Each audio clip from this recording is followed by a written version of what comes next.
good morning, good afternoon, good evening, depending with wherever you are in this part of the world. Welcome back to Chihera at Chumbatsville, where relaxation is simplified, where we are trying to create an environment where one will not resist when invited. Welcome once again to my subscribers. I say thank you for keeping tuning in. Thank you for your supporting. Thank you for commenting, liking, and your advice. I also do thank those who watches from the balcons, terraces. Thank you very much. Please do consider subscribing. And those who have just bumped into my channel, please do subscribe and keep supporting. Today, I'm just gonna take you through my crow, my livestock, mainly the cows itself. So as you can see right now, this is the crow that we have harvested our manure when we were taking into the fields. At the moment, it's raining, it's rain season, and it's so damp. The cow dung is damp. So when it's like this, the cows will not be staying in here. We move them into the paddock where they are coming from now. They will only pass through the crow because we only have one entrance. So they'll pass through going to the paddocks. They'll pass through again, leaving, going for grazing. As you can see, guys, they are passing through. This is, all of it is the crow, the whole of it, all this.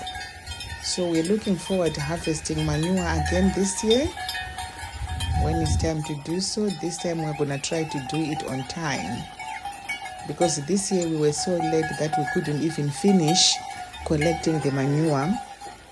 It was mainly to do with shortage of time as well as manpower. But this year, all this, guys, is our crow. All this is manure. But this time we'll try to do it on time because we need to spread it all over parts of the field that we sprayed like 2 years ago. So this is how it's like when it's dry. It looks really nice, and I cannot say cute because I don't know. You can say whatever you want to say. You are the judges.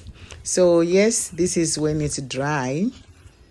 As you can see, that one is the feeding pen, but we are not using it right now because we have so much grass. They are grazing. We're not feeding them for now. And another thing as well, you know, on our left, that is where we do our dipping of our cows. And if there's any that needs treatment, we use that mufaso. And we also do milk our cows in there. And we use it also to milk our cows in there. So this year, guys, we are just gonna try to do everything on time, like harvesting our manure, as well as starting feeding our cows around end of April, May, somewhere there. Then we can start. You know, this cow dung, I know it has different names in maybe different countries, I don't know. But all I can say is some people know it as cow dung, some people as cow pats, cow pies, cow pop, or cow manure. This is us. We know it as cow manure. And it can be used for different things, again, in different countries. For us, in Zimbabwe, we use it as manure, fertilizer. And I also remember when we were growing up, we used it to kudzura momba, as well as kudzura matengu ekuchekera mhonga and rukweza. I can still have some vivid memories seeing my mom or elders doing those things.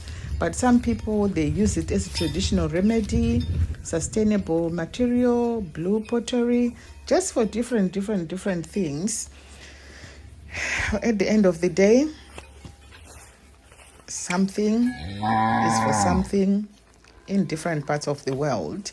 So this paddock is one of those paddocks that we collected the manure as well, right at the bottom of it. We actually even collected there as well, but you can see how greenery it is now. And when you see it like this, it appears as if it hasn't been like a crow or something. It appears as if it has always been like this.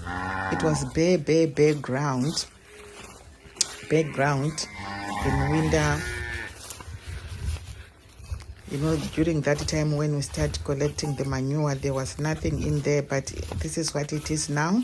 So we are keeping our cows in here so that we can keep them safe from the cow dung, damp cow dung, as well as for them to fertilize this area, because see, as you can see, they are now using it for grazing, as well as where they can come kind of respite from the crow when there's too much cow dung. And we had managed to get the locals to repair our paddocks. I'm not sure if some of you can remember again one of the videos when I was taking you through, showing you the paddocks where they needed some repairs and some renovations. That's our workshop, guys. And some renovations. We have managed to get it done, but we still have one paddock that we still need to work on, because if we manage to repair it as soon as possible, it will be also helpful for the cows to rotate. Rather than having these paddocks, they will have more paddocks where they can rotate. By rotating, it also helps the soil, because they will be, pooing and adding manure there. So it means they'll be fertilizing the soil as well. We are looking to repair that side as soon as possible, because right now this week it's not raining. So we are looking forward, possibly something might happen. This dairy bull you are seeing is called London. So far in our head, it hasn't given us any calves, but we had one. My mother-in-law has one, and then we also have three cows within our local community that it has fathered. So yeah, we are getting there, so that when we had our dairy, people can just bring their milk, and then we can work together as a community, depending on what plans we'll have by then. So all this area is our paddock, the one that we have collected the manure as well. That's why I'm saying we're trying to repair the other paddock so that we'll have more areas where we can collect manure, at the same time where we can have more area where we can keep our cows. Let's say it's raining, or let's say like the challenge that we are having today, because the school is open and we take turns to head the cows. So in our group we are 5, Matanga 5. So when we put them together, definitely there are so many that one person cannot even look after them. So what we do is it will be 2 people. So that is another challenge that we are having. So by having tight paddocks, actually you can bring them and just lock them in there. They can spend the day, as long as there will be enough grass. But as you can see, that paddock is super tight, because it's the one that is also close to the field. So we don't want these cows to jump over or to go through this fence into the maize crops. because I will be crying, or to go into other people's fields. So we try to make it super tight. So what I was saying is, from the other paddock, if we try to make it again, repair it as soon as possible, if we are having challenges like we can't find people to help us do this, we can actually put them in there. They can spend the day, because right now the amount of grass that is in the other paddock that needs to be repaired, it's so amazing. They can even graze for 2 days without even leaving. So imagine, we are not going to have issues like we can't find anyone for 2-3 days. By then we should have a backup plan, contingent plan. But for a day, that will be okay. That would be okay. So that's another thing we are trying. Because, sometimes it's very difficult to get people to come and help you, like permanently, that they can stay with you. Because people, especially youngsters, sometimes they just want to work and put money in their pocket, not to be dedicated, knowing I'm going to be here 6 days or 5 days. Then I only have 2 days to do whatever I want to do. So that is the same challenge I'm saying. Today we're supposed to have someone to come and help take these cows for grazing, but due to unseen circumstances, they cannot make it, which means we are left with one person on the ground to head the cows, which they cannot manage because we're going to mix with other 4 different crows. Then definitely one person will not manage. So what is going to happen, guys? Yes, what is going to happen is our manager will not be able to go for grazing today because there are people coming that needs him in terms of helping each other. And what they are going to do, it's something that I cannot do myself. So the only option here is we can actually turn down what needs to be done today, or I have to go and head the cows today.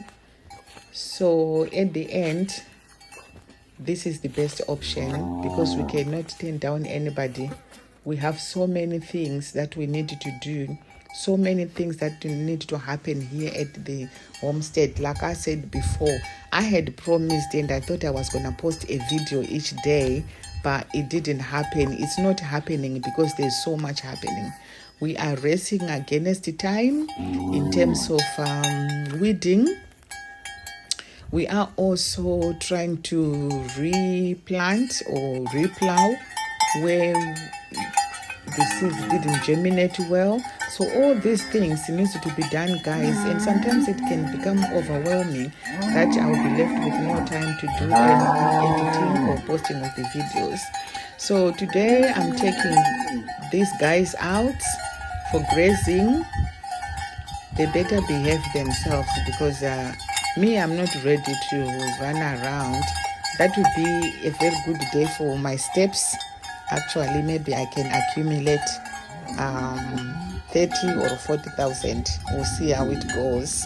So it's me taking them out today. I'm just heading down the grazing area, which is just rated. It's not even far.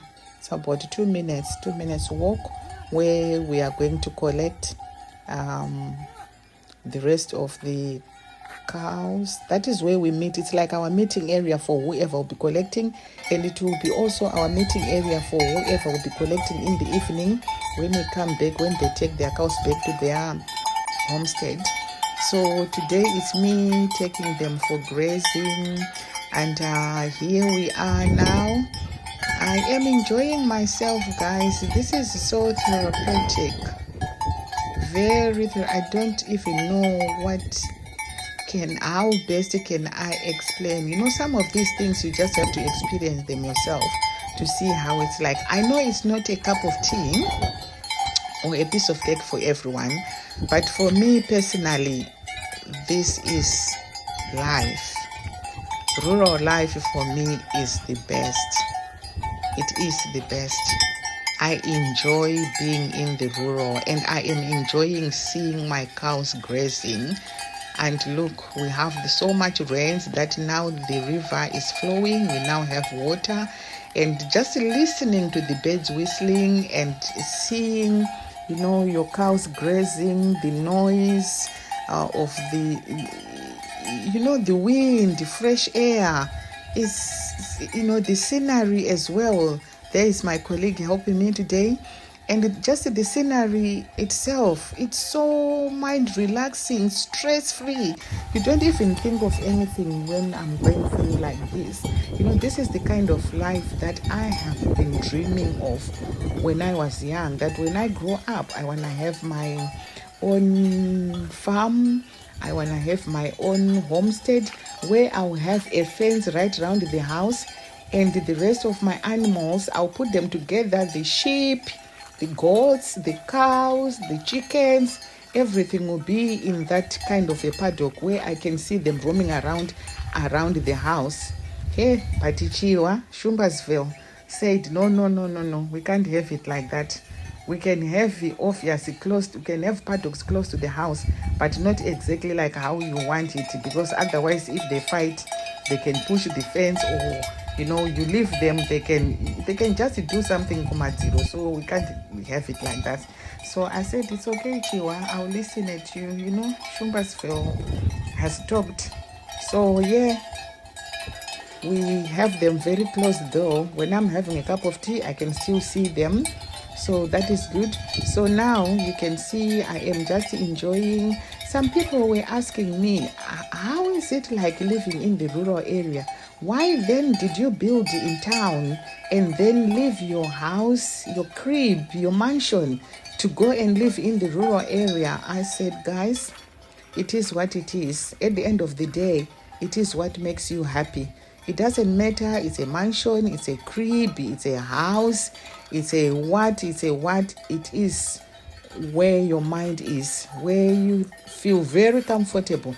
When I'm in town, I am so happy, but I go to town like overnight just to do what I want to do, get what I want to do, and then I'll come back to the rural area. So most of my friends get really surprised and shocked, like, wow, if I were you, I wouldn't even go to the rural area, live in this house.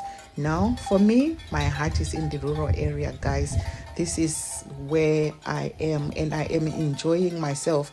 As you can see, for those who love rural area, is there anything that you cannot say this is? Can you say seeing these cows grazing, can you say this is depressing? Can you say this gives you a headache? No, for me, it gives me peace of mind. I am enjoying, guys. So this is the type of life that I want, and I thank God what I was dreaming when I was young, definitely I have achieved it. There's nothing more that I can ask for. Otherwise, I would be very selfish. There is nothing. I have my homestead, I have my friends, relatives, and I have my YouTube family who keeps tuning, sharing, liking, and commenting. So guys, for today, I've been here 10 o'clock. This is 4 o'clock. So I'm heading back, guys. I've done really well. I have done it. I last did this when I was young. So Christmas Day, just because it's another elder's duty, so they cannot leave others and youngs that you have to go. But still, it didn't put me off. It didn't bring any flashbacks. I am enjoying it. And I say thank you very much again to you, all my subscribers. Thank you very much to those who have just tuned in, those who are commenting, liking, and sharing. I hope I will continue giving you good content. Someone said I needed to invest in a very good camera. Yes, it's in the pipeline. But when you need to pay someone who has been doing work in the field and then you prioritize buying a camera, for now it's not a priority. It is a priority for me to produce good content, but I have to think of my community as well. They need to get paid. So that would be the top priority, to be quite honest, so that all of us will remain happy. But yes, I'm going to get one. Thank you very much. Thank you.